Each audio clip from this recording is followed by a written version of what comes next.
A educação começa na família, começa com os pais, começa com os tios, com os avós, aí é que começa a educação. Enquanto ator, vou fazer isto para gerar empatia, não, eu quero trazer o máximo de realidade àquela personagem. Nós somos todos fantoches nesta narrativa social que é criada. Eu cada vez tenho mais dúvidas sobre as coisas e desconfio muito das pessoas que têm certezas. Temos dentro de nós a capacidade para tudo, o absolutamente sublime, mas também somos capazes das maiores atrocidades, não é? Nós estamos a assistir a uma grande desumanização das coisas. Deixou de se falar com as instituições, fala-se com máquinas. A questão é que a informação não é consciência, ou seja, tu tens acesso à informação globalizada não significa que tenhas acesso à consciência globalizada. Nós não somos tão diferentes assim. Eu acho que nós aproximamos-nos do final da vida e quando olhamos para trás, a experiência foi muito parecida, não é? Olá, o meu nome é Rodrigo Castro e dou-te as boas-vindas a mais um episódio do podcast Educa-te. O episódio de hoje foi particularmente entusiasmante. Estive à conversa com Eduardo Marçal Grilo, ex-ministro da Educação entre 1995 e 1999 e também ex-diretor-geral do Ensino Superior e presidente do Conselho Nacional da Educação. É também escritor, que já fez diversas obras na área da educação e acompanhando o Eduardo esteve o Pedro Rossi, que poderás conhecer da televisão, de algumas novelas, de alguns trabalhos de representação. Ele é ator e tem uma carreira internacional, desde Angola, Portugal, Estados Unidos. Ele estudou nos Estados Unidos, Brasil, França. Bem, é muito viajado, adora motas. Falámos muito sobre viagens, sobre o mundo e eu gostei muito desta conversa porque senti que foi muito, muito, muito humana. Ter a perspectiva do Eduardo, que é um senhor com esse grande no que toca a temas de educação e de vida, no geral, ter alguém que já tem tanta experiência de vida a partilhar, com tanta leveza e tanta paixão, temas que nos tocam a todos de forma tão próxima, para mim foi um privilégio. Sei que o Pedro também adorou a conversa e por isso espero que tu gostes também. Dizer-te antes de começarmos que este episódio tem o patrocínio e o apoio da Fundação Pedro Queiroz Pereira, que desenvolve um trabalho extraordinário na promoção de uma educação melhor em Portugal. Apoiam muitas iniciativas na educação, como o podcast Educa-te, nomeadamente cursos na área de desenvolvimento de competências muito atuais, como a área da inteligência artificial. Desenvolvem um estudo na área de formação de professores que te convido a visitar, chamado A Voz dos Professores, que está disponível no seu website, e estamos muito felizes de ter o apoio da Fundação Pedro Queiroz Pereira hoje neste episódio. Hoje este episódio está a ser gravado no TUMO, em Lisboa, a quem agradecemos também o espaço para podermos ter esta conversa. Este podcast é desenvolvido em parceria com a Renascença e estamos muito felizes de fazer parte de um catálogo muito interessante de podcasts que a Renascença desenvolve, e por isso, se quiseres saber mais sobre outros trabalhos da Renascença, já sabes, vai aos canais habituais. E por falar em canais habituais, já que estás no Spotify ou no YouTube ou no Apple Podcasts, ou seja onde for que estás a ver isto, carrega no botão subscrever, onde quer que seja que estás, porque isso ajuda-nos a continuar a fazer este trabalho. Eu sei que é um pedido daqueles, carrega no botão subscrever, eu sei, é chato, mas efetivamente é a única coisa que nos ajuda. Nós não te vamos pedir dinheiro, não te vamos pedir apoios, não vamos pedir mecenas, não vamos pedir nada. A única coisa que vamos pedir é que, se gostas disto, carregues no botão para nós podermos continuar a fazer mais destas conversas. E por isso, sem mais demora, vamos àquilo que importa. Espero que gostes desta conversa.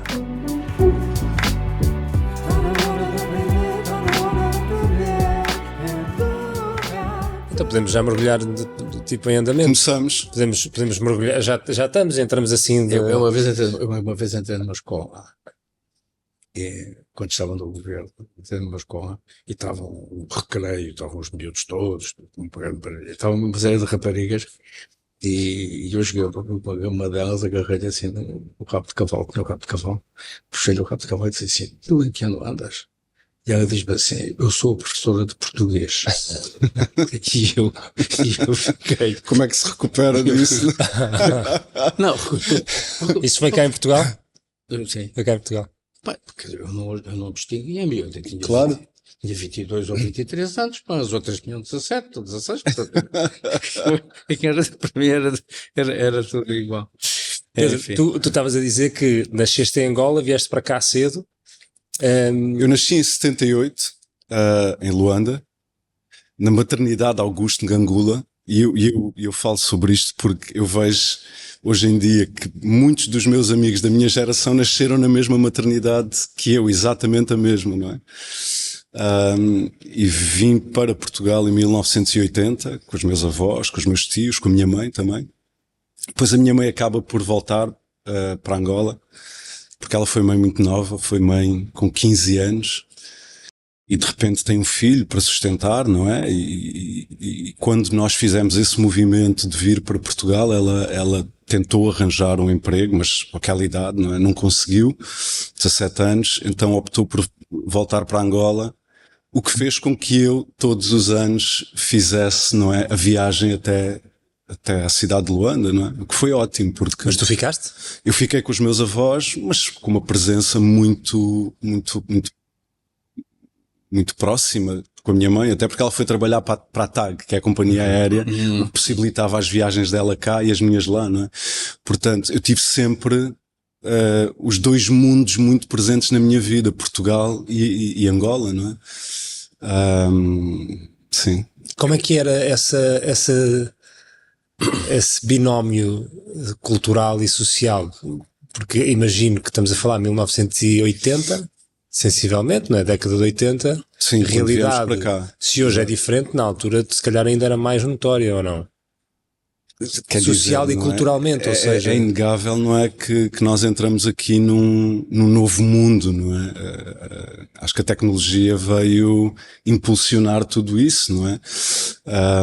Era um país completamente para um miúdo diferente. entre, sei lá, 5 anos, não é? Que é altamente permeável, essa oscilação entre realidades com frequência devia ser, por um lado, hiperestimulante, por outro lado, às vezes muito confuso, ou não? Nunca foi confuso. Estimulante, sim, não é? Eu aqui tive uma infância perfeitamente normal, passava muito tempo na rua, não é?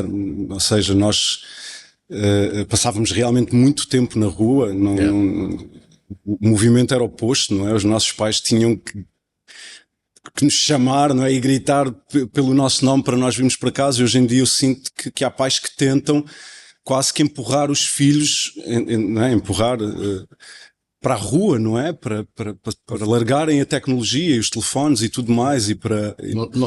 Não só para a rua, tirá-los do quarto. Pois, exato, claro. Mas sabe que o que está a referir sobre a sua infância é um fator de enriquecimento enorme. Claro. De enriquecimento enorme, porque se há coisa que, puxando, não abrasa a minha sardinha, mas falando um pouco na área da educação, se há coisa importante hoje na escola e na educação, não é só a escola, na educação, é o dar mundo aos miúdos.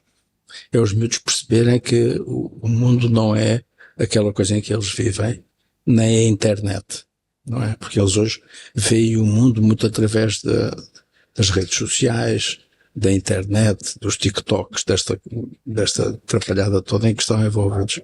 E uma vivência como tem, ou seja, entre dois países com culturas manifestamente diferentes, sim, mas complementares. São diferentes, mas complementares a certa medida, porque há muita influência. Ter a mesma língua é uma coisa fantástica. Claro, exato. Ter a mesma língua. Você chegava a Angola e aqui e fala a mesma coisa. Claro. Portanto, há aqui uma ponte de ligação que é muito, muito forte. E isso é muito enriquecedor, que é ter a ideia de que, para além do conhecimento que se adquire nos livros ou nas aulas, ou, enfim, hoje aprende-se de muita maneira, se quiser aprender, há muita maneira de aprender, a sua vivência enriquece-o muito. E já percebi por si que é uma pessoa que tem interesse nisto. Quer dizer, tem interesse no diálogo cultural. Eu tenho interesse em acima de tudo, não é? Eu acho que andamos todos aqui a tentar descodificar um pouco o que é que estamos aqui a fazer, não é? Eu acho que há cada vez mais esse questionamento, não é? E acima de tudo isso, que é tentar perceber o mundo e entender este mundo e perceber como é que eu navego nele. Certo. Com todas as ansiedades, com todas as questões, as dúvidas e tudo mais. Mas deixe-me dizer-lhe uma coisa. quando eu tinha 13, 14 anos, a minha mãe começou a namorar com um homem, não é? Que é quem eu considero o meu pai, que é o Vitorino Ossi, ou seja, eu roubei-lhe o apelido, ele não é meu pai, mas eu pedi permissão para utilizar o Ossi artisticamente, porque há um período da minha vida em que eu estou nos Estados Unidos, um longo período, foram 11 anos, e eu achava que o Azevedo era muito latino e que me punha logo, imediatamente, naquela caixa do mexicano. E eu tentei, do ator mexicano, nada de errado, mas eu não sou um ator mexicano, não é? Eu sou um ator que nasceu em Angola, que é português também, e um cidadão do mundo, portanto, não queria fugir um pouco àquela caixa. Long story long, não é? A minha mãe começa a namorar com o Vitorino Ossi, não é? Que era um político da UNITA. Era um quadro da UNITA. O que é a UNITA, Pedro? A UNITA é o maior partido da oposição em Angola, o MPLA, não é? E do lado da minha mãe, da família da minha avó materna, ou seja, a minha família é a família Pinto de Andrade. Portanto, o meu tio-avô foi o Mário Pinto de Andrade, que foi o fundador do MPLA. Do partido, foi um dos fundadores e o primeiro presidente. É a figura de referência. Mário Pinto de Andrade. O que é que acontece? Com 14 anos eu fui exposto a esta realidade da minha mãe namorar com um tipo da UNITA, que era a oposição, e na altura esse tipo de relações, ou seja, não eram aceites, não eram, havia se calhar hoje estamos a viver outra vez um bocado essa realidade, não é? Exatamente, sim. Eu lembro-me quando há o confronto de 1992, o Vitorino é preso, ou seja, preso político, não é? Ele e uma série de outros tipos, Abel Chivuco, ok?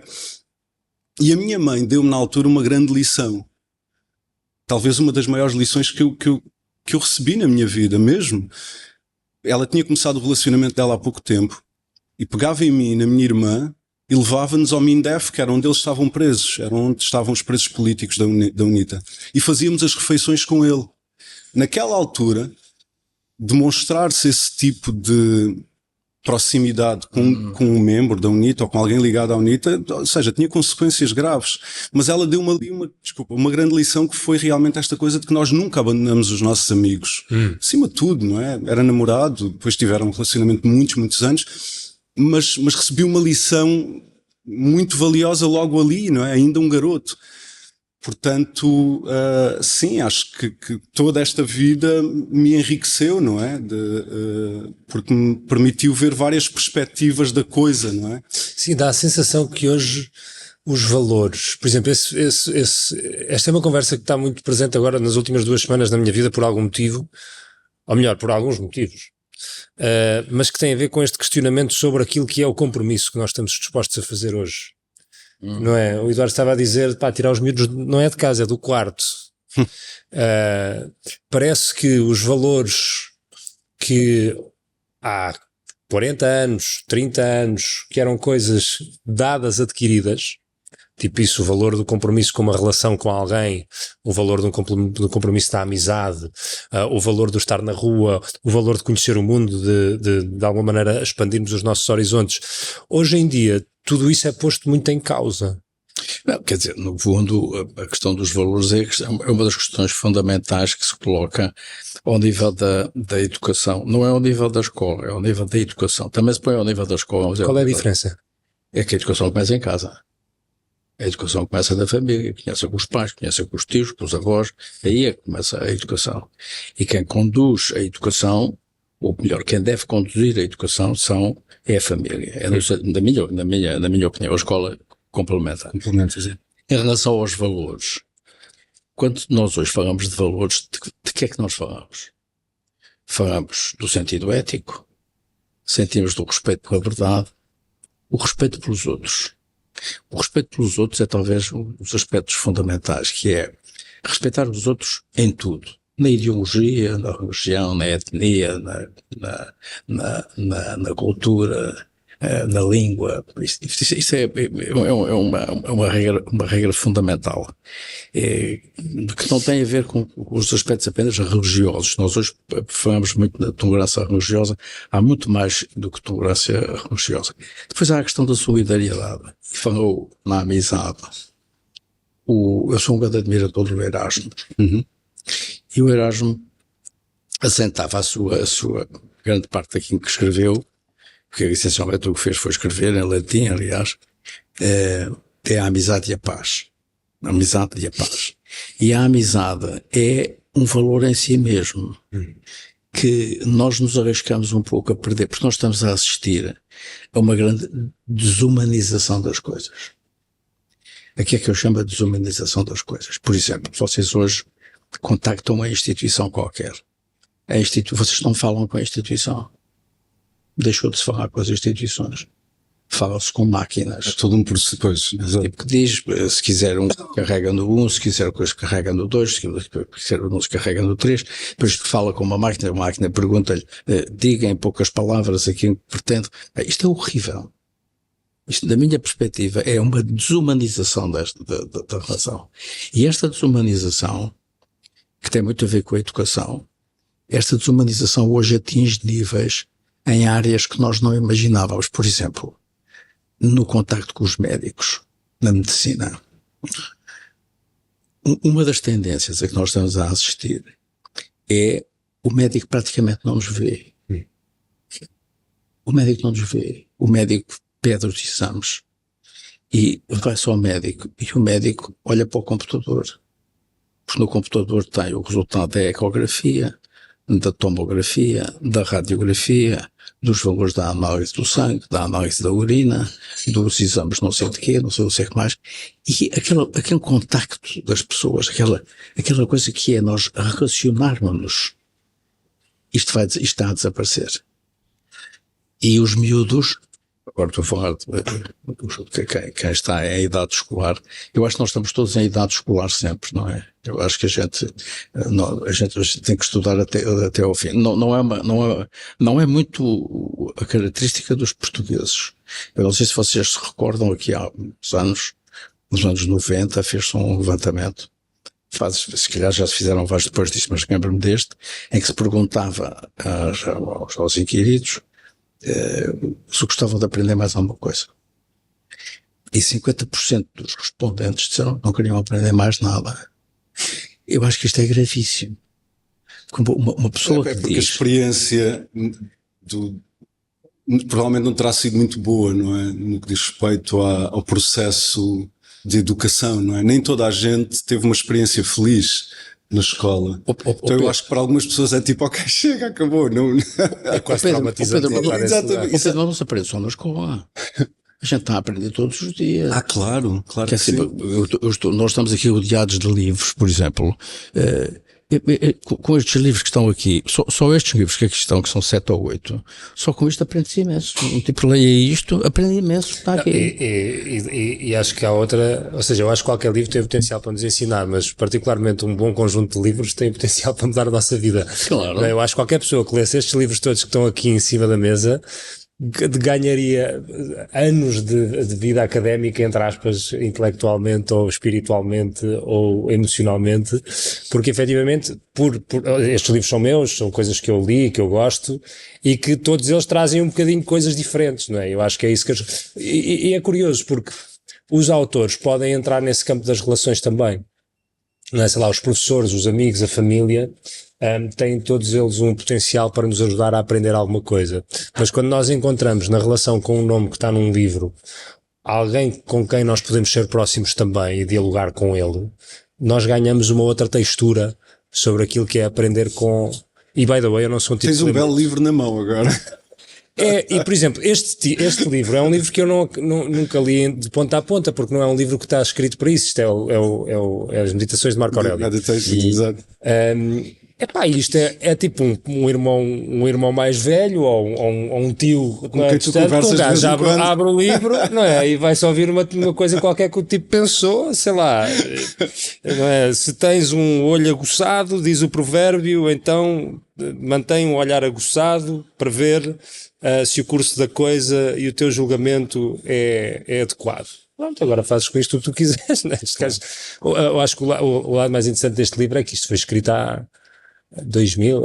E é tão atual, não é? E há aí tanta coisa que se aplica, não é? 100%. Sim. Mas acho interessante esta coisa de nós encontrarmos novas formas de nos relacionarmos com aquilo que nos pode permitir aprendizagem. Pedro, tu tens uma coisa que eu adorava saber sobre, que é, tu estudaste Method Acting, método... Sabes que normalmente quem estudou essa técnica depois desenvolve assim uma aversão a falar sobre. Estou a brincar. Não, eu imagino que sim, porque eu imagino que deve ser uma coisa altamente opressora, de certa maneira, do eu, na medida em que tu tens que transformar o teu eu numa outra coisa qualquer. O que eu percebi, Method Acting isto foi desenvolvido por um professor que é o Lee Strasberg, não é? Isto vem de uma escola de pensamento de Stanislavski, que depois, quando penetra pelos Estados Unidos, não é? Acaba por ser difundida por 3 pessoas, o Lee Strasberg, a Stella Adler e o Meisner, que depois cada um deles cria uma corrente de ensino. O Lee Strasberg tem atores como Al Pacino, Harvey Keitel, ou seja, um grupo e muitos outros. O Al Pacino era método também? Era, sim, Actors Studio. A Stella Adler foi professora do grande Marlon Brando, que na minha opinião provavelmente foi o maior ator, não é? É muito pessoal isto. Eu sempre... E fugindo agora, mas está ligado a esta questão do method acting. Há um filme que é um elétrico chamado Desejo, não é? Tennessee Williams. O Marlon Brando faz a peça na Broadway, né, dirigido pelo Elia Kazan, e depois, quando o Elia Kazan decide fazer a versão cinematográfica, chama o cast quase todo e acho que muda a atriz que faz de Stella. Portanto, a Blanche era a mesma, acho que era a Vivien Leigh. E nós vemos ali, ainda hoje em dia, eu não sei se tu já viste um elétrico chamado Desejo, tu vês o fim de uma era e o começo de outra. É um filme fantástico. Porque tu tens atores que ainda representam de uma forma muito performática, não é? Uma coisa muito... utilizam o corpo quase como uma continuação da fala, e depois entra-te um Marlon Brando por ali adentro a comportar-se simplesmente como uma pessoa normal, não é? E tu vês o fim de uma era, claramente, e o início de outra. O method acting também está muito ligado ao Marlon Brando e a um estilo de representação realístico, não é? Não é... Há uma diferença entre o naturalismo e o realismo. Acho que o naturalismo é uma coisa mais fácil para um ator, não é? Basta ser natural. Ser real é diferente. Há uma diferença. Agora, o method acting, ou seja, o convite é que tu mergulhes dentro da tua própria experiência pessoal para emprestar à personagem. E há toda uma série de exercícios que te ajudam a chegar lá, nomeadamente a memória afetiva, não é? Em que tu estás a fazer uma cena e estás a trabalhar um qualquer evento da tua vida, algo traumático, e depois casas as duas coisas. Mas a partir da tua experiência? Sim, basicamente. E isso é tudo muito bonito, e eu acho que tive realmente a minha primeira experiência religiosa foi no Lee Strasberg em Nova York, não é? Em que eu disse, ok, eu só vejo isto à minha frente, e o método, e pesquisei, e mergulhei muito dentro dessa técnica, para mais tarde perceber que não, o método é whatever works for you. Yeah. Funcionar para ti é o teu método.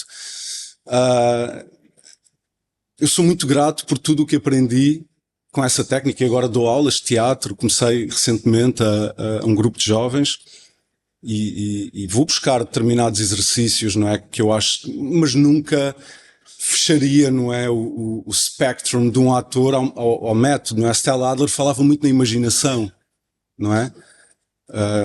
Utiliza a tua imaginação, não é? Para te levar a sítios, não é? Caramba, a imaginação é uma coisa tão poderosa e tão acessível.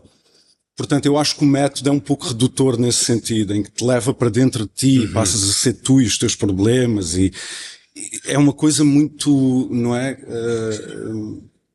Sim, era daí que eu trazia a ideia da opressão, porque dá a sensação que para tu fazeres isso tens que anular todas as partes de ti que são naturais, como tu estavas um bocadinho a trazer, porque tens que tornar noutra coisa. Eu acho que funcionou também muito bem para aquela altura, não é?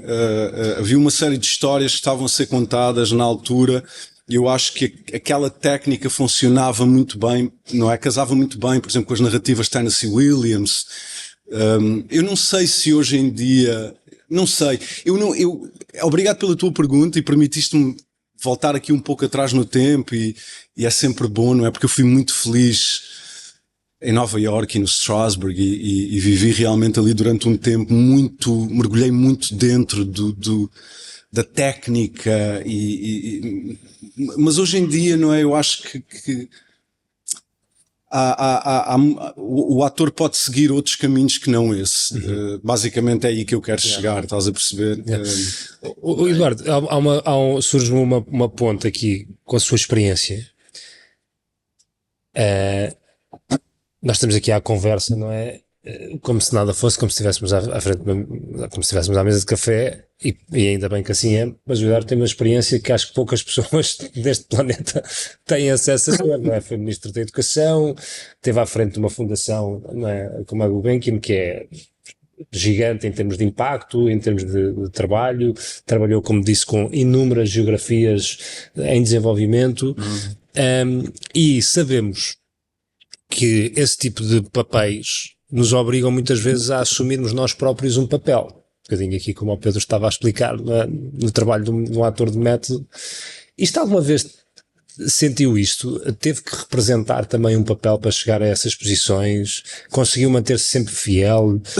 Porque nós muitas vezes falamos destes lugares como conceitos, mas eu gostava era de ouvir a perspectiva da pessoa, não é? Que tem, imagino que uma esposa que tem, vejo um anel aí no seu dedo. Estou casado desde 1967. Aqui a trazer Depois temos que a falar ideia um de pouco compromisso sobre o segredo. Desde 67, exatamente. E começámos um namoro, e o namoro naquela altura não é o que é hoje, é em 62. Portanto, já lá vão mais de 60 anos de vida em comum. E isso é um fator de estabilidade enorme. A pessoa fazer uma família sus, portanto, o pai, a mãe e os filhos é uma coisa muito que eu considero muito importante e que valorizo muito ao longo da minha vida e com a idade que tenho 84, e portanto, chegada a esta fase, aquilo que sou capaz de partilhar com vocês é isto. E eu há bocadinho dizia relativamente a idade dá-nos dúvidas. Eu cada vez tenho mais dúvidas sobre as coisas e desconfio muito das pessoas que têm certezas. Porque o mundo é de tal forma complexo e difícil de entender, não é? Por exemplo, o momento que nós vivemos, não vão aprender a ir mais longe, o momento que nós vivemos é um momento da história do mundo, não é? É um momento de uma complexidade. A complexidade existiu sempre, nós não tínhamos era a noção dessa complexidade, porque não tínhamos acesso à informação como temos hoje. A gente hoje tem acesso à informação, tem esta coisinha, não é? Aqui na mão, e isto é uma prótese, isto tornou-se uma prótese, isto não é um telefone, isto é uma prótese. Quer dizer, se tivesse saído de casa sem isto, sentia falta. Porquê é que eu sentia falta? Porque isto me permite, isto dá-nos alguma confiança, no sentido do contacto com as pessoas. Eu sou capaz de pegar nisto e falar com a minha mulher ou falar com os meus filhos instantaneamente. Também com um problema que é, se não os apanho, fico preocupado. Claro. Não é? Também, que é um risco que a gente também corre. Porque antigamente a gente havia muita coisa que se passava que a gente não sabia, não é? E, portanto, a gente agora liga e diz, não atendeu, estará aqui, terá saído, estará doente, aconteceu alguma coisa. Como é que era em 68? Quando tinha que namorar e marcar uns dates e combinar umas saídas? Era muito diferente, porque nós tínhamos o relacionamento entre um rapaz e uma rapariga era muito diferente do que é hoje. Portanto, havia uma série de regras, não é? Eu nasci numa família muito conservadora, profundamente conservadora. Família do interior, família de Castelo Branco, vim para Lisboa em 1959, e a família era conservadora em tudo, não é? Na prática religiosa, na maneira como nos vestíamos, na maneira como falávamos, enfim, tudo isto era muito conservador. Depois, 68 para mim é um ano fundamental, porque é o ano que eu fui estudar para Londres. E o salto que se tem em 68, passando de Lisboa para Londres, é uma coisa imensa, porque Lisboa era, não digo que fosse uma aldeia, Lisboa sempre teve um certo cosmopolitismo, mas Lisboa era, digamos, a preto e branco e Londres era a cores. A diferença, um bocadinho a diferença era essa. Portanto, a gente chegava a Londres estava naquela fase dos hippies e dos Beatles. Dos Beatles. Portanto, é o máximo daquilo tudo. É em 69 que sai o Abbey Road. E, portanto, aquilo é um choque enorme. E depois numa universidade fantástica, como era o Imperial College, onde eu estudei, e, portanto, o choque foi imenso. Por exemplo, chegar a Londres, abrir o rádio de manhã antes de ir para a universidade e ouvir a lista, ouvir da rádio a lista das greves do dia. Eu dizia, mas o que é isto? As greves, em Portugal a greve estava proibida, não havia greves. Ou melhor, havia greves, mas ninguém sabia que havia greves, porque não se dizia que havia greves, porque a greve era ilegal, era sempre ilegal. E, portanto, o choque de se pergunta como é que foi 68. 68 foi, para mim, foi a abertura do mundo. Foi a abertura do mundo. Foi eu perceber que havia outra coisa. Foi a altura em que eu me tornei social-democrata. Percebi que aquilo funcionava, que tinham saído da guerra, não muito tempo antes, 20 anos antes, 22 anos antes, portanto estava ali, não é? E a Inglaterra tinha uma coisa fantástica, que era o National Health Service, o Serviço Nacional de Saúde, Cá não havia... em inglês. Não, cá não havia nada. Quer dizer, não estou se nessa altura já havia uma espécie de ADSE, mas não havia, os médicos eram médicos privados, havia os hospitais públicos onde se ia, onde as pessoas eram tratadas, obviamente, não estou a dizer que não fossem tratadas, mas não havia este serviço que se fez a partir de 75, 77, que é quando se faz o Serviço Nacional de Saúde, e Londres tinha, nós chegámos a Londres, eu fui em setembro de 68, depois a minha mulher e o meu filho foram em janeiro de 69 e tínhamos uma médica do Serviço Nacional de Saúde, não pagávamos rigorosamente nada, receitava os medicamentos, nós apanhámos na altura, exatamente em princípio do ano de 69,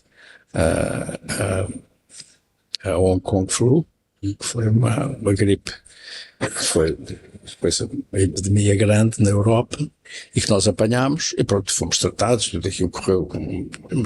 Era uma coisa, era verdadeiramente outro mundo. Mas eu acho que o mais importante nessa mudança foi a abertura ao mundo. Aquilo que aconteceu com Nova York, não é? Aconteceu-me com Londres. Quer dizer, Londres era e é uma cidade fantástica, não é? Por mais obstáculos que nós possamos pôr esta coisa dos ingleses e os ingleses que saíram da União Europeia, etc, etc. A Inglaterra continua a ser um grande país, era na altura um grande país, e eu tive esse choque cultural e profissional, porque aprendi imenso. O Imperial era uma grande escola, ainda é uma grande escola. E com a família eu tinha casado há um ano, tinha casado em setembro de 67, isto passa-se portanto um ano e pouco depois, e para mim foi uma aprendizagem enorme. E ganhei outra coisa, eu acho que a Inglaterra, para mim teve um papel muito relevante, que foi ganhar um enorme interesse pelo conhecimento, muito mais do que eu tinha anteriormente, porque passei a ler em inglês, que era uma coisa importante. Eu li em francês, eu gosto imenso de ler em francês, mas gosto muito de ler em inglês, e isso deu-me digamos, uma abertura enorme. Tornei-me muito leitor, nessa altura, tornei-me um grande leitor. O técnico, eu fiz aqui o técnico. Sou engenheiro mecânico, e nesse curso faltou uma coisa fundamental que hoje o técnico tem, que é, eu só dei coisas de engenharia. E não tive uma cadeira, por exemplo, de teatro. Não tive uma cadeira de cinema, não tive uma cadeira de filosofia, não tive uma cadeira de história, não tive uma cadeira, e isso, hoje em dia, por exemplo, não sei se vocês sabem, mas, por exemplo, o MIT e Harvard, todos os cursos têm, os cursos de medicina, os cursos de engenharia, os cursos de matemática, de química, de biologia, etc., têm obrigatoriamente, por exemplo, o Harvard tem obrigatoriamente, em cada semestre, 2 disciplinas da área das ciências humanas. E isso é uma forma, as ciências humanas que a pessoa escolhe. Por exemplo, a pessoa escolhe 2 cadeiras de história. Por exemplo, pode escolher uma cadeira de história, sei lá, a história do Império Romano, e depois fazer uma outra sobre a Segunda Guerra Mundial, não é? Eu digo a Segunda Guerra Mundial porque eu teria feito sobre a Segunda Guerra Mundial, porque tornei-me um apaixonado da Segunda Guerra Mundial. Tenho uma biblioteca muito razoável sobre a Segunda Guerra Mundial. Depois tem que me dizer o que é que acha sobre a possível Terceira Guerra Mundial. Já lá estamos. Já vamos. Eu acho que é esta. Já lá estamos. Estamos a entrar, não é? Desculpe ter quebrado... Não, nós estamos a entrar. Eu acho que a guerra hoje não é o que era. Isto é, nós pensamos, nós, sobretudo a minha geração, pensa muito que uma guerra é o Rommel e o Guderian nos Panzer a invadirem a França através da Bélgica, da Holanda e do Luxemburgo, e virem por aí abaixo e ocuparem Paris e virem até aos Pirineus. A guerra hoje não é isso. A guerra hoje são guerras híbridas, não é? Com imensas frentes de batalha. Uma delas que é, nós não temos ideia, mas todos os dias há ataques cibernéticos, todos os dias. Sim, porque antigamente as guerras eram mais guerras de fronteira, ou seja, guerras de como não, é que eu posso expandir o meu território. Não, eram guerras de pancadaria, eram guerras em que havia, quer dizer, na Primeira Guerra havia muito contacto físico. Certo. Não é? Havia cargas de baioneta. Sim, hoje é um jogo de xadrez diferente, não é? Invisível. Mas, por exemplo, esta história do Irão, eu fiquei chocado quando percebi que os tipos tinham abatido 1200 mísseis e drones e não sei o quê, ou seja, estamos a falar, na verdade, de uma escala de contacto físico, de conflito físico, provavelmente equivalente a uma Segunda Guerra Mundial na altura, se não houvesse os mecanismos de defesa. Hoje é tudo aos milhares. É tudo aos milhares. Porque eu acho que nós não... O New York Times de hoje, que eu li há bocadinho aqui, eu tenho o New York Times aqui no iPhone, traz um artigo sobre os locais americanos que já foram atingidos. E eles têm as fotografias para 12, mas é que foram atingidos a sério. Não é? Não foi uma bala, foram drones a sério.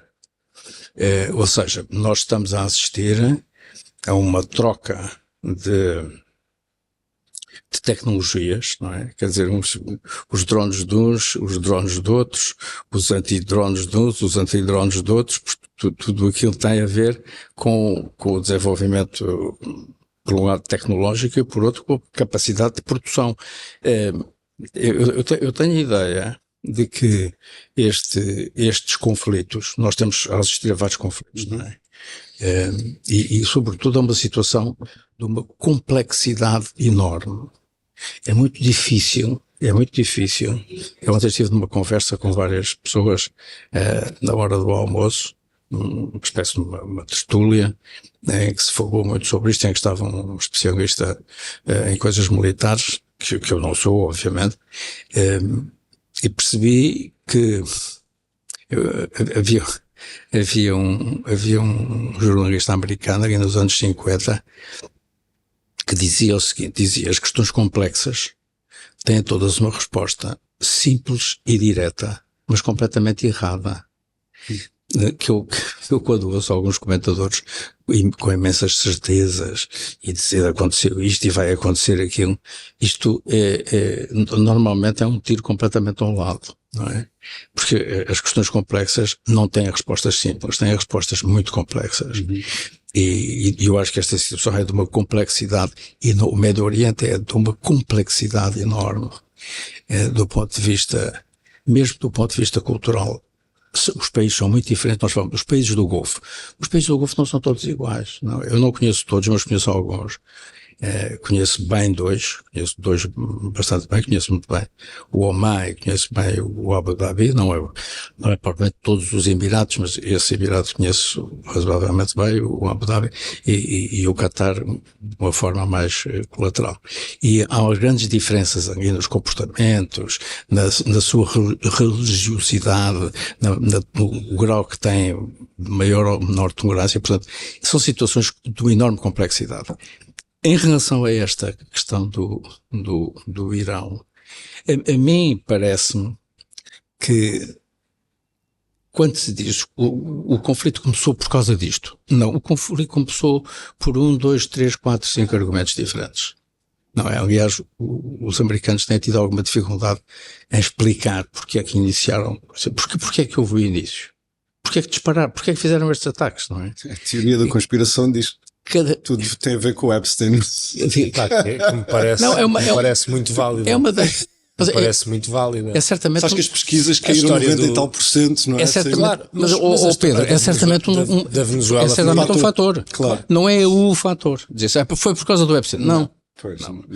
São 4 ou 5 ou 6 ou 7 ou 10 fatores diferentes. Mas um dos filmes que mais me chocou, voltando aqui um bocado às histórias, não é? E ao cinema e à arte, porque eu estava a pensar, a ouvir esta conversa, estava a ouvir a minha cabeça a pensar: o que é que nós podemos fazer? Não podemos fazer rigorosamente nada. Somos todos uns fantoches no meio disto tudo, não é? Mas de facto há coisas que nós pelo menos podemos ir tentando aprender e criticando em nós próprios. Eu fiquei chocado quando vi o filme do Dick Cheney, como é que se chama? Com o Christian Bale. Cheney, não é? É Cheney que se chama? Já não sei. Cheney. E percebi nesse momento que de facto era muito ignorante em relação a estes temas. Não é o Cheney, é o vice, não é? É o vice. Exatamente. É o vice-presidente. Sim. E percebi que nós achamos que temos alguma coisa a dizer sobre estes temas muito inteligente, mas na verdade são meia dúzia de tipos. E daí a minha pergunta de há bocado, porque há de facto meia dúzia de tipos que estão a comandar as decisões que influenciam largamente a vida de nós todos. Não é? E nós podemos ter os comentadores todos que quisermos na televisão, não é? E fazer os filmes todos que se quiserem, mas isso não vai mudar rigorosamente nada, não é? E faz-me pensar, então, para que é que isto tudo serve? A que é que nós nos devemos dedicar? Não é? Não, e qual é o teu papel no meio não é, deste xadrez gigante em que realmente nós a determinada altura quase que assumimos essa posição de simples, não é? De observadores, não é? E muito potenciado pelos telemóveis e pela forma como as informações são partilhadas hoje em dia, porque tu deixaste de saber o que é a verdade. A verdade em si deixou de... Tu não sabes, não é? A partir do momento em que tu tens, em que eu posso pegar na tua cara e pôr-te a dizer coisas que tu não disseste, não é? O conceito de verdade passa a ser... Não, e sobretudo quando tu tens os grandes mídia a fazerem isso, por exemplo, aquele discurso do Trump que, entretanto, depois também se veio a saber que é aquele que incita, supostamente, à invasão da Casa Branca há não sei quantos anos atrás. Sim.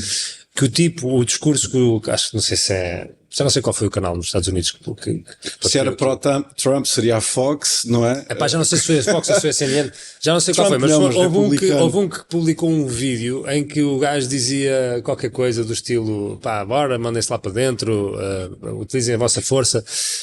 E aquilo era um corte de um discurso do tipo em que eles cortaram 40 minutos da conversa para juntar aquelas duas frases que faziam parecer que ele estava a incitar a que as pessoas efetivamente invadissem e não foi exatamente isso que aconteceu.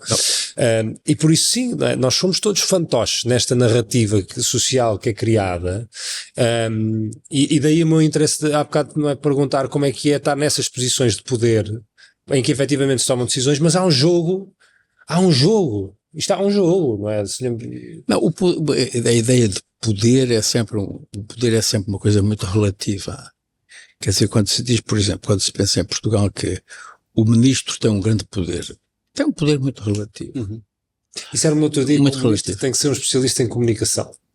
Bom, hoje em dia é evidente. Isso hoje, quem não souber comunicar...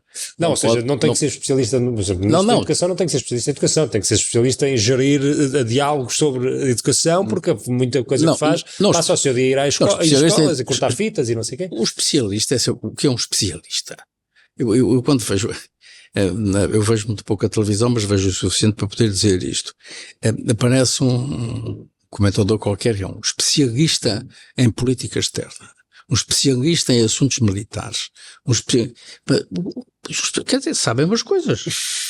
Sabem umas coisas, não é? Porque o especialista é uma pessoa que se dedica muito a um determinado tema, não é? Eu percebo isso. Um médico, a gente vai a um médico, um especialista em um otorrino é uma pessoa que conhece muito bem tudo o que se processa em termos de garganta, de ouvidos, enfim, etc. Tudo isto que respiração, etc, etc. E isso percebe-se bem. Agora, nestas matérias de grande complexidade, dizer-se que está aqui um especialista. Há uns, por exemplo, que nas coisas militares sabem tudo, sabem mas o então nome. um ministro não sabe sobre o tema que o ministro tem que ser, eu conheci muito bem um grande empresário, um dos maiores empresários portugueses, que infelizmente já morreu, e morreu em circunstâncias um bocado dramáticas, e que eu a certa altura convidei, quando presidia o Conselho Geral da Universidade de Aveiro, convidei-o para ir falar no Conselho. O Conselho eram 30 e tal pessoas. Quem era essa pessoa? O Pedro Queiroz Pereira. E o Pedro Queiroz Pereira, que era meu amigo. Este episódio, passo aqui já o testemunho, que é patrocinado e apoiado pela Fundação Pedro Queiroz Pereira. Pedro Queiroz Pereira, eu era amigo dele, gostava muito dele, era uma pessoa que tinha uma grande simpatia, não tinha uma grande familiaridade, mas tinha uma grande simpatia por ele, e convidei-o, e o Pedro chegou à reunião e disse, eu desta coisa de gestão e tal, não sei nada. E então os estudantes ficaram, porque um dos maiores investidores portugueses, não é? Como uma empresa, a SEMAPA, enfim, este grupo todo das celuloses, papel, etc. E ele depois explicou, não, a única coisa que eu faço é escolher as pessoas que eu sei que sabem sobre as matérias. E essa é uma das grandes virtudes que um ministro deve ter, é ter a capacidade e a credibilidade. Não é só a capacidade e a credibilidade para poder convidar, escolher, nomear as pessoas indicadas quando ele entende é uma matéria e eu vou buscar esta pessoa para resolver este problema. Isto permite que o decisor, que é ele, quando toma uma decisão, a tome com uma argumentação forte. Não é? E que tenha os argumentos suficientes para poder chegar ao Conselho de Ministros e em Conselho, porque no Conselho de Ministros, da área da educação durante os 4 anos que eu estive no governo, a parte da educação é sempre uma parte muito minoritária. A maior parte dos temas são sobre as outras áreas em que a pessoa também tem que se pronunciar, ou que se pode pronunciar. Não é obrigatório que se pronuncie, porque há matérias que têm uma especificidade em que a pessoa não deve, pelo menos achei eu que não se devia emitir opinião. Mas é preciso ter argumentação para levar uma matéria ao Conselho e dizer, bem, está aqui aquilo que eu penso que deve ser feito por esta razões. Depois, há outras duas funções que são fundamentais. Uma é gerir a máquina, não é? Porque é uma máquina muito grande, onde nós temos um ensino muito variado, um ensino público, um ensino privado, temos escolas profissionais, universidades, institutos politécnicos, escolas secundárias, escolas primárias, jardins de infância, etc, etc, etc. E, portanto, aí há que gerir esta máquina, que é uma máquina complicada, na qual o vértice é o próprio ministro, embora existam, e na minha opinião devem existir muito mais, níveis intermédios em que se tomam em que devem ser tomadas muitas das decisões. Depois há uma outra função, e essa sim é muito meritória e difícil, mas que é a mais desafiante, que é o que é que eu eu e o Governo pensamos de modificações que devem ser feitas, isto é, no sentido reformista do termo. E aí nas reformas devem-se escolher 2 ou 3 áreas, não é escolher 50, é escolher 2 ou 3 nas quais concentra, sabe que tem um período. Eu sabia que só estava 4 anos, toda a gente sabia que eu só estava ali 4 anos, embora o Primeiro-Ministro na altura tenha feito uma grande insistência para eu ter ficado, eu não quis ficar para além dos 4 anos. E acho que fiz bem. Como? Porquê que não queria ficar? Não, porque eu nunca fui, não me queria transformar num político quase profissional. Eu trabalhava na Fundação Gulbenkian e portanto fiz 4 anos, dei um contributo. Eu acho que a política precisa dar uns contributos de pessoas que estejam na vida. Eu não sou muito adepto dos políticos. A política precisa ter uns contributos de pessoas que não são políticas, não é? É um contributo, dá-se um contributo. E aí sim, aí tem que se escolher, tem que se fazer uma escolha. Eu na altura fiz uma escolha muito forte, que foi a educação pré-escolar, que achei que o país precisava de uma educação pré-escolar forte, porque é uma das coisas que começam, não é? Quando os meus têm 3 anos, eles até começam antes, não é? Mas na altura praticamente não estava estruturado e fiz uma grande aposta nisso, com um grande apoio, aliás, do Primeiro-Ministro. E portanto foi relativamente fácil, do ponto de vista financeiro. O mais difícil foi criar, digamos, a arquitetura de uma arquitetura legislativa para poder fazer isso. Depois há uma outra função que é muito relevante, que é o que é que o Ministro diz sobre determinadas matérias. Porque é uma voz que é ouvida e, portanto, é preciso ser muito cuidadoso naquilo que se diz e, quando se diz, ser, digamos, não ser destruidor, a ser solidário com os problemas das pessoas,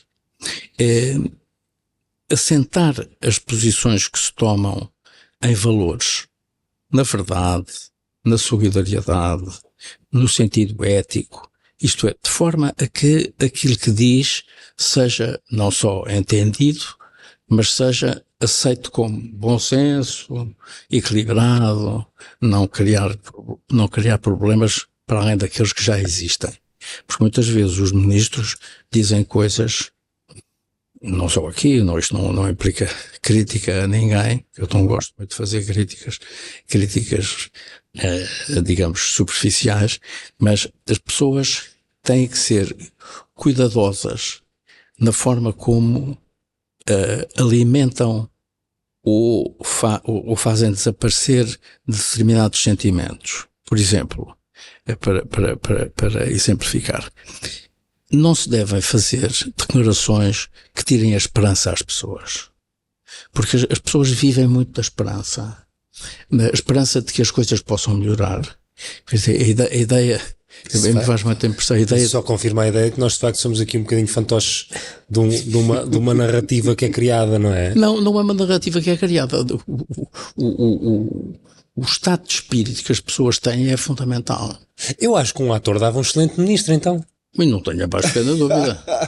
Porque se o objeto... cultura, talvez, não sei. Ou seja, repara, se aquilo que são as principais características de um bom ministro é a capacidade para escolher 2 ou 3 temas, bom, aí se calhar mandamos um bocado, mas há tantos problemas que eu acho que se calhar acertar num poderia ser fácil.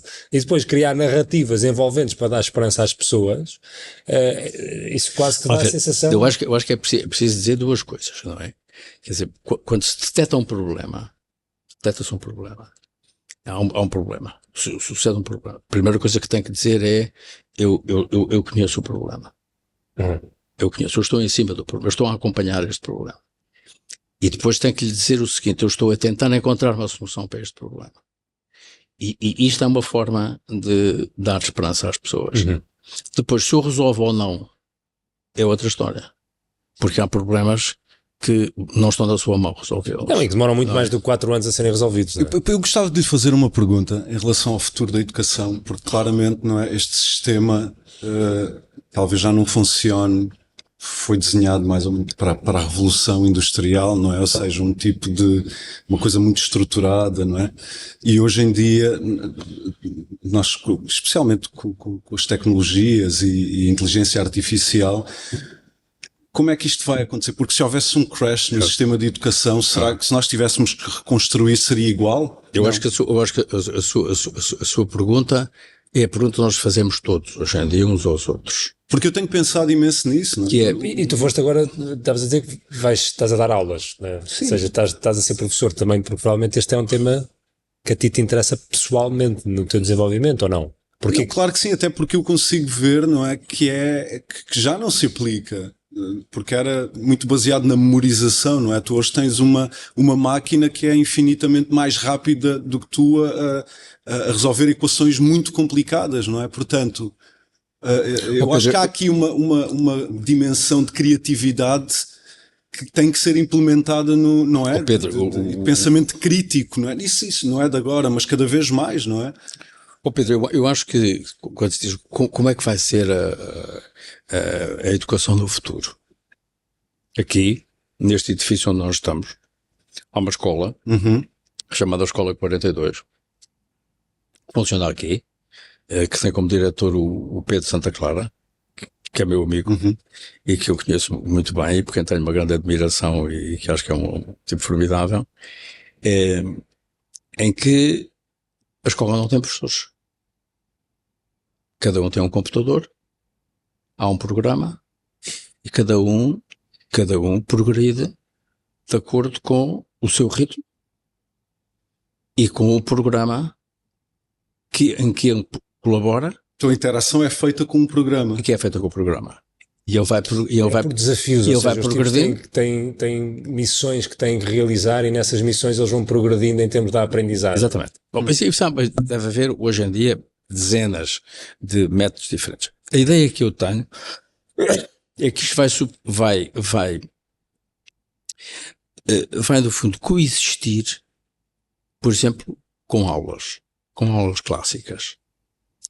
A aula clássica, ou seja, uma pessoa que tem um determinado conhecimento e faz uma exposição, faz uma conferência, faz uma fala, e as pessoas ouvem, isto aprende-se imenso.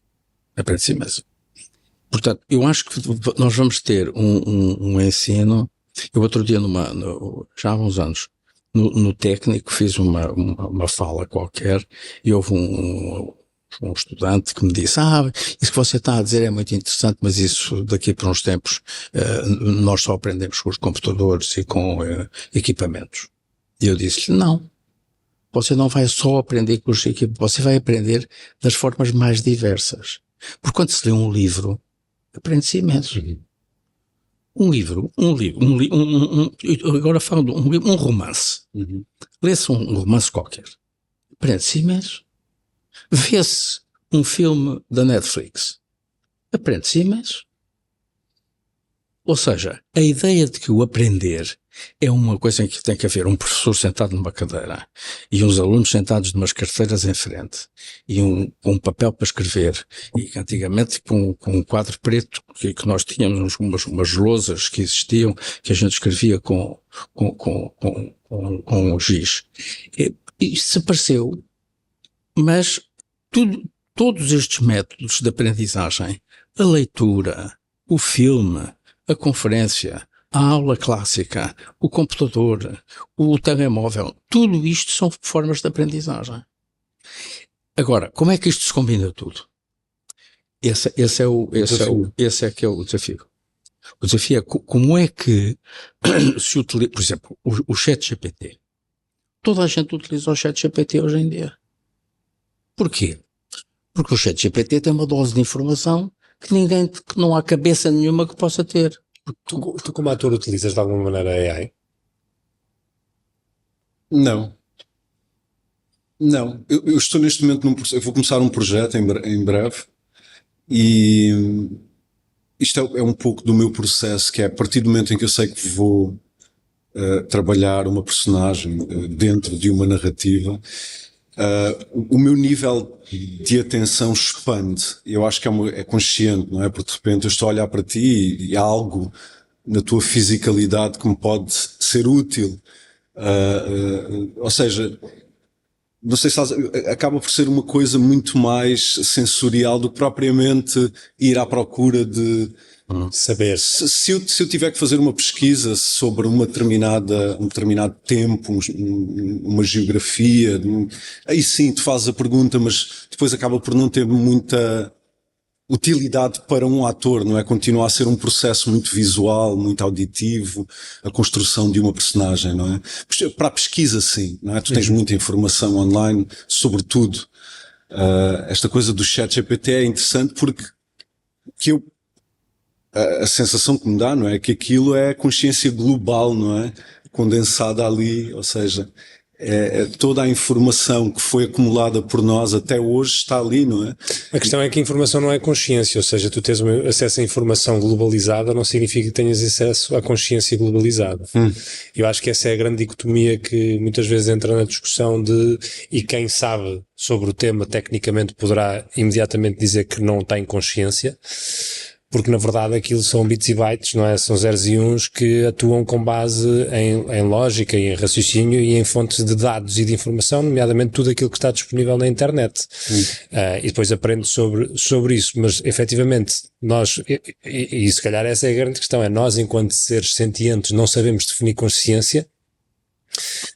E por isso há aí uma limitação por defeito, que é como é que nós podemos dizer que algo é consciente se nem nós próprios podemos dizer que é consciência. Tu pensas nisso, o que é a consciência? Isto não é que é algo que nos liga a nós. Sim, eu acho que sim. Certamente haverá definições de consciência que estão muito estruturadas e eu não sei, ou seja, a minha ignorância não significa que não exista a definição, claro. Mas eu dá-me a sensação é que quando nós temos a conversa sobre inteligência artificial e sobre educação com inteligência artificial, sobre aprendizagem, sobre acesso à informação, estamos muito nisto, nos dados e naquilo que é possível eu aprender sobre informação. Agora, o que tu disseste, sei lá, tu pensar numa coisa que me surge agora, que é o cheiro.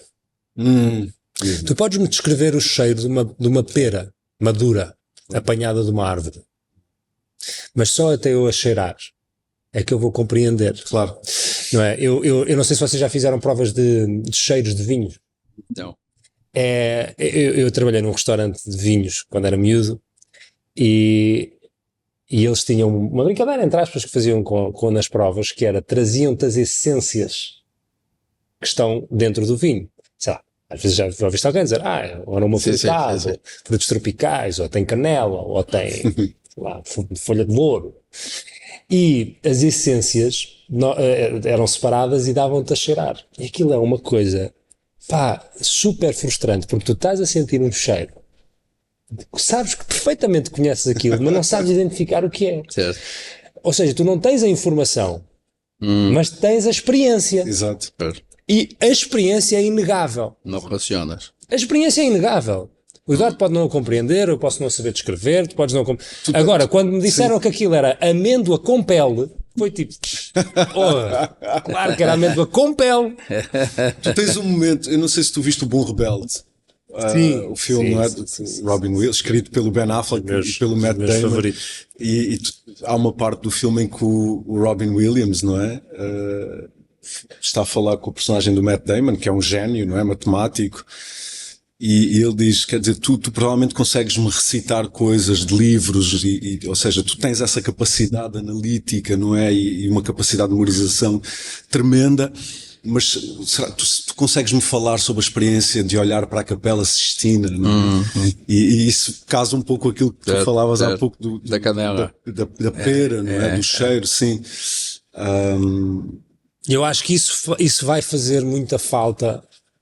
Não, independentemente do modelo, mas há professores, eu tenho ouvido muitos professores que já fazem muito este ensino experiencial, não é? Estas práticas pedagógicas em que os miúdos são mais desafiados, miúdos ou adultos, até porque isto é uma grande diferença. O Eduardo falou num tema muito importante, que é a educação primária, e nós quando falamos de educação metemos tudo no mesmo saco, mas educar dos 0 aos 5 é muito diferente de educar dos 5 aos 18, que é muito diferente de educar dos 18 para cima. Claro. Não é? E por isso eu ter uma escola como a 42, onde há uma autonomia total, certo, para eu poder aprender... Não é quando a criança tem 3 anos. Não, nem quando tem que aprender a ler. Claro.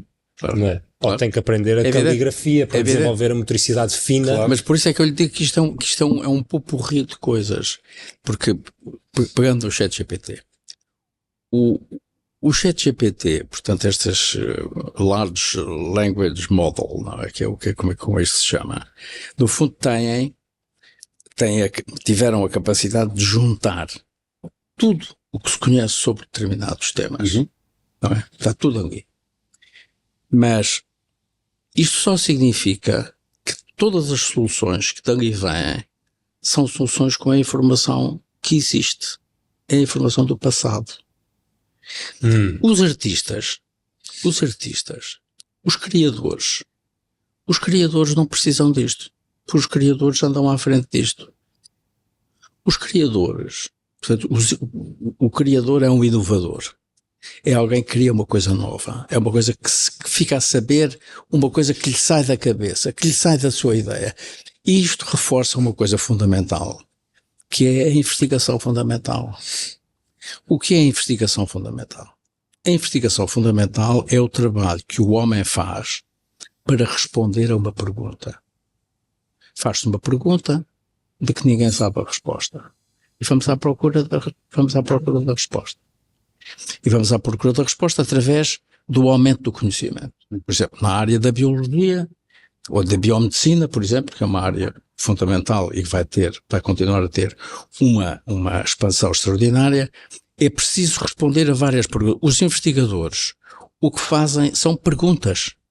São perguntas cuja resposta não está no ChatGPT. São uma pergunta, o ChatGPT responde a tudo. Não responde, não. Há muitas causas.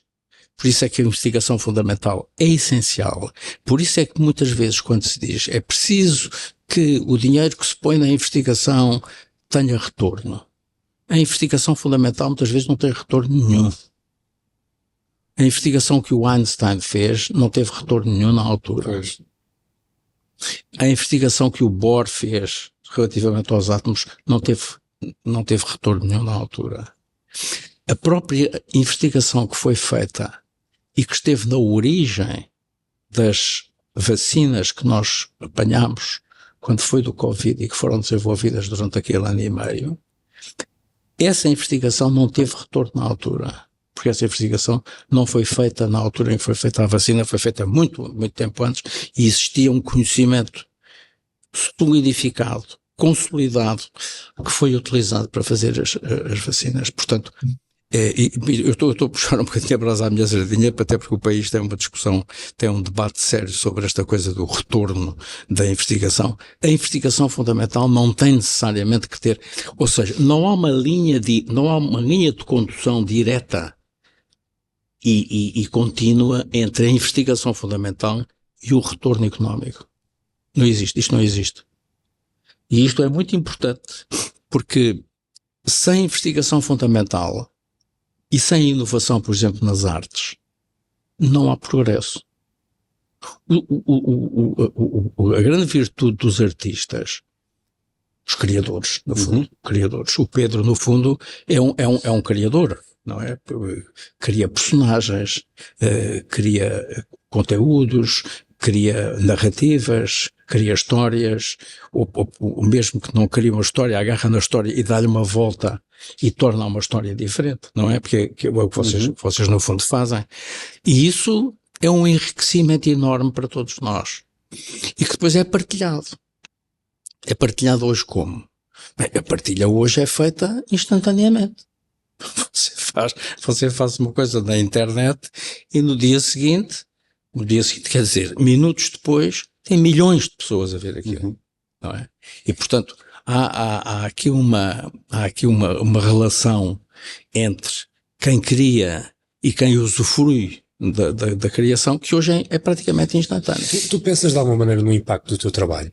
Ou seja, nesta perspectiva de que quando tu fazes um personagem ou quando tu fazes um projeto artístico que tem uma mensagem, estou a pensar no Nuremberg Trial agora, no filme, em O cada Russell Crowe, eu não vi é esse, não é? É, não vou fazer Qual é o filme? Eu não sei se chama Nuremberg Trial mesmo ou se tem outro nome, mas é o filme do como é que se diz trial? Do julgamento de Nuremberg.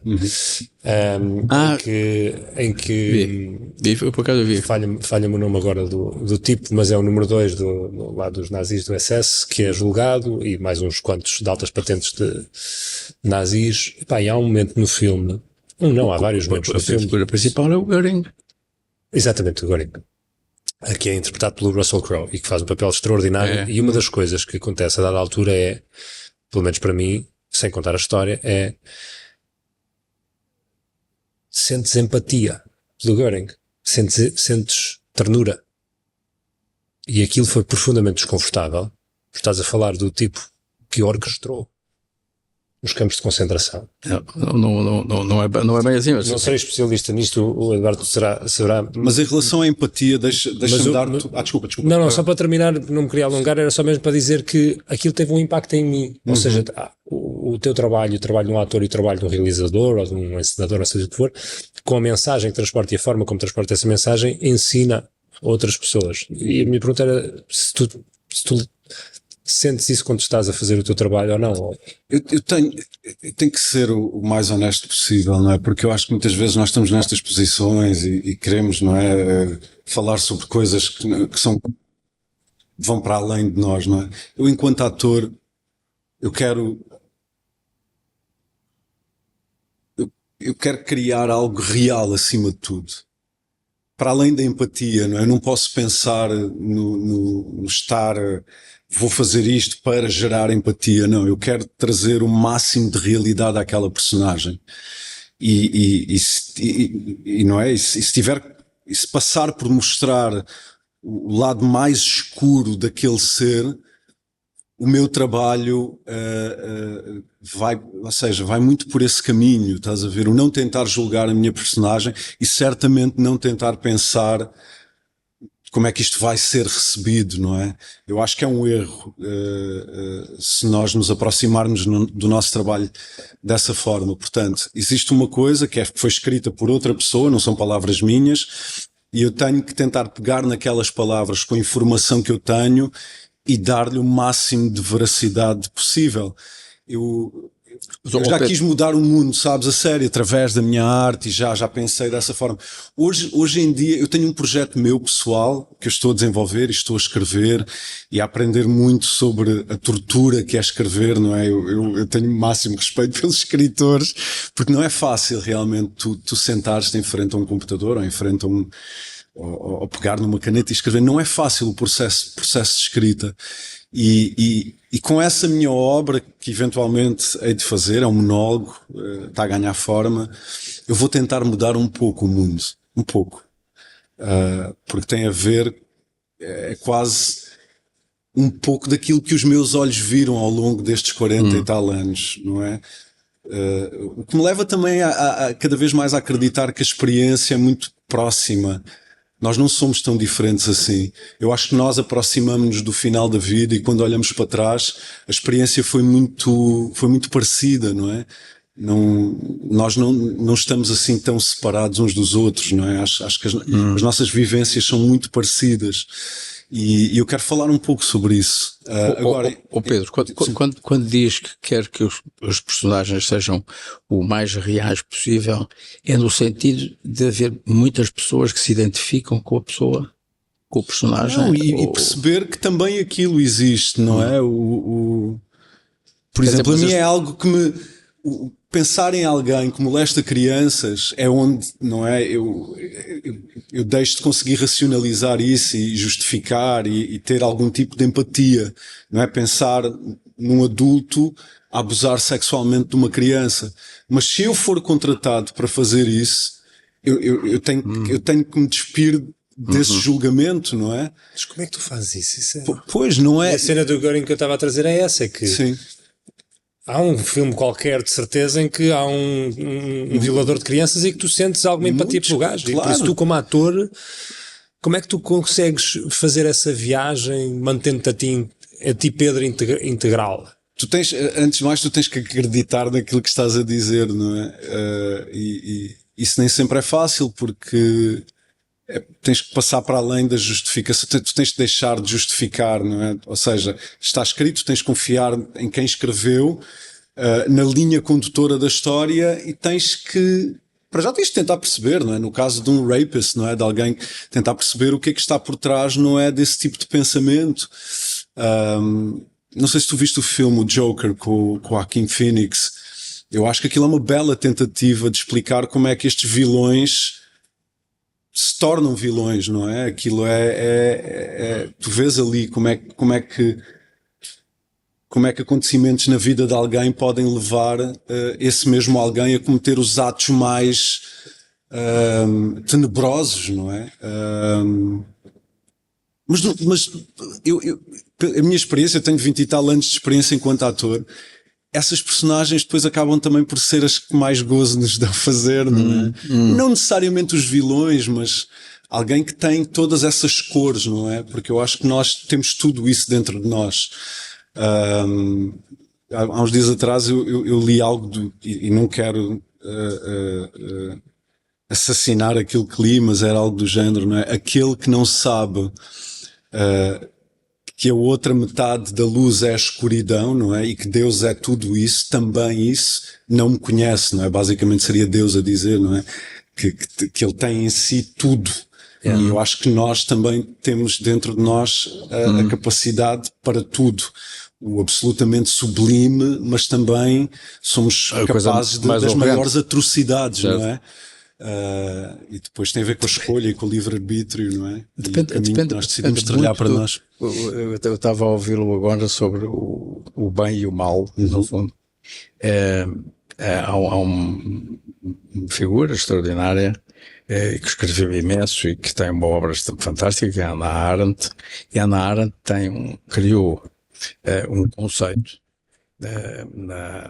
no julgamento do Eichmann em Jerusalém em 1961-62, que é o da a banalização do mal. Ela criou o conceito da banalização do mal para dizer que este homem, Adolf Eichmann, foi um dos programadores da solução final durante a guerra, portanto até 1945, sobretudo entre 42 e 45, depois da conferência de Wannsee em janeiro de 42, quando se faz aquela conferência que dá origem à solução final.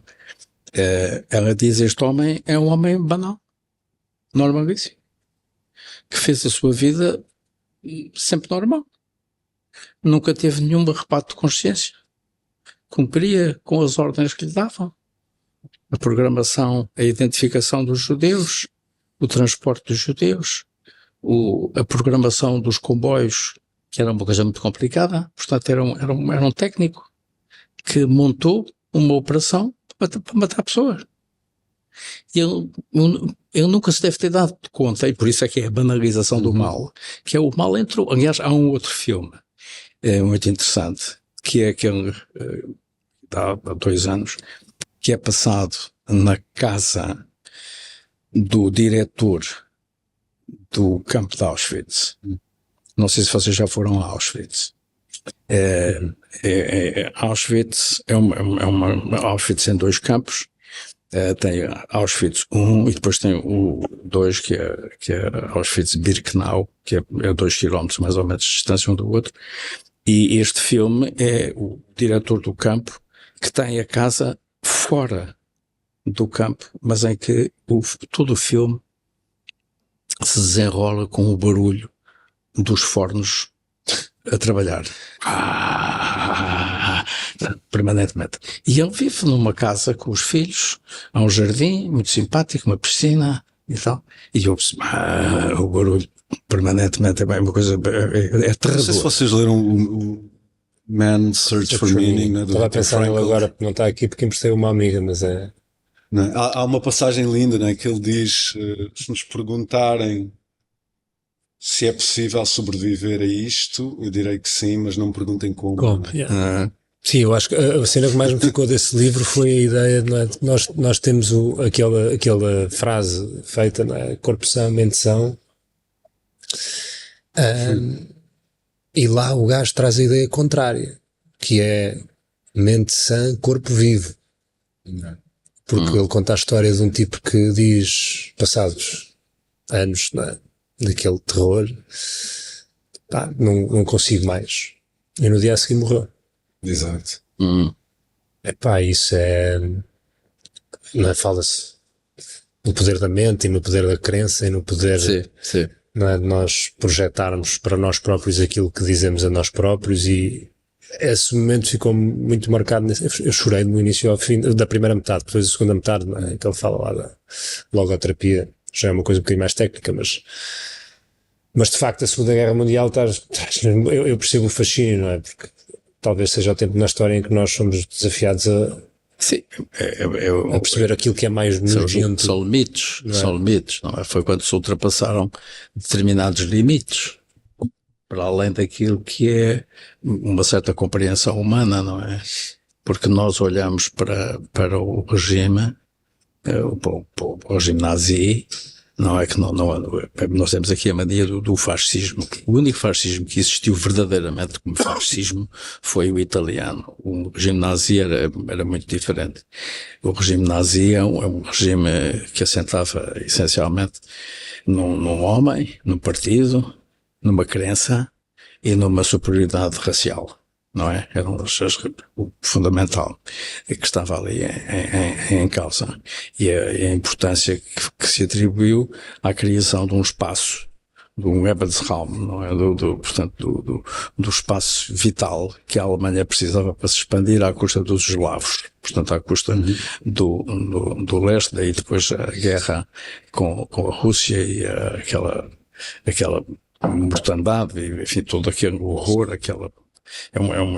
a Segunda Guerra é uma coisa que a mim sempre me fascinou e que marca. Lembrei-me agora de uma história que uma pessoa amiga me contava, que foi uma vez um professor, e daí a importância dos professores e das aulas bem dadas e não é, desta inspiração que nós podemos ir buscar à escola desde miúdos. A história nem é minha, e aquilo marcou-me, não é? Que era um professor que começa a aula desta minha amiga e que lê um discurso e diz: isto é um discurso de um político, quem o fez não vos vou dizer, mas gostava de saber, se vocês ouvissem este político, quem é que votava nele. Turma toda levanta o braço no ar. Ele diz: pronto, então parabéns, acabaram de eleger Adolf Hitler. Não é? E de facto acho que os momentos mais difíceis da história são aqueles que nos permitem as maiores reflexões, não é? Para nós compreendermos e para nós aprendermos sobre nós próprios. E tentarmos não repetir, não é? Alguns caminhos que nos levaram a sítios muito, muito escuros, não é? Quer dizer, no fundo é um problema de intolerância, é um problema de discriminação, de superioridade, não é? Porque havia a ideia de que o povo ariano era um povo que era superior. Claro. Hoje em dia nós temos na América movimentos de supremacista branco enorme. Não é preciso não esquecer. Hoje em dia nós estamos a falar de coisas... Sim, mas é isso, parece que a história tem um prazo de validade muito curto, não é? Muito curto. Muito curto. Como? A história parece que tem um prazo de validade muito curto, sobretudo com as narrativas hoje em dia, e como as pessoas aprendem tanto, e os miúdos fora daquilo que são os livros, não é? Que contam. Mas bom, isso abriria outro tema, que é qual é que é a aula que se dá quando se fala da história, não é? Aquela que é de quem conquistou ou do que foi conquistado, não é? E a nossa história é só uma versão da história. Os dois. Exato, mas que tendencialmente não se faz. É ler os dois. Não se faz. Meus senhores, infelizmente está a tocar para sair, lá está, o nosso tempo aqui de escola está a chegar ao fim. Foi um prazer ter-vos comigo. Obrigado. Foi um gosto então, conhecer o Pedro, foi um privilégio. O prazer é tudo meu, e parabéns também aqui pelo espaço que tu criaste, que eu acho que é importante, não é? Este tipo de encontros. É giríssimo. É tudo tão rápido e tudo tão... não é? alimentam-nos as coisas de tudo condensado e muito rápido. E eu tenho ali a não, Lívia, até eu tem tenho ali, tempo para desenvolver eu o tenho, pensamento. eu tenho a Lívia que está atrás de ti, a nossa produtora, há meia hora a fazer-me assim um relógio a dizer despacha-te. E eu nem queria acabar agora a conversa, mas já vamos há quase 1h30 e eu sei que as pessoas depois em casa se calhar não vão também. Não, Mas eu ficava a aqui televisão disso é uma coisa horrível. Pá. Eu fiz quase 6 anos de documentário na televisão e há aquela coisa de dizer que tem 30 segundos. Pá, um gajo com 30 segundos, um tipo em 30 segundos não diz nada. Nem tem tempo para estruturar o pensamento. Nada em 30 segundos, um tipo não é capaz Mas de dizer nada. há aí uns políticos que não respeitam esse ultimato. Atropelam tudo e todos e vão por aí. Os políticos há muitas técnicas, Exato, Pedro. Obrigado. Muito obrigado. Obrigado Foi eu, um foi um grande privilégio. prazer. Muito Obrigado. boa mesmo. E parabéns, gostei muito de conhecer. Não, E igualmente. assim também, e assim caramba. também. Muito bom mesmo. Muito obrigado por este momento. Saio daqui, coração cheio. Muito obrigado. Obrigado mesmo. Muito bem.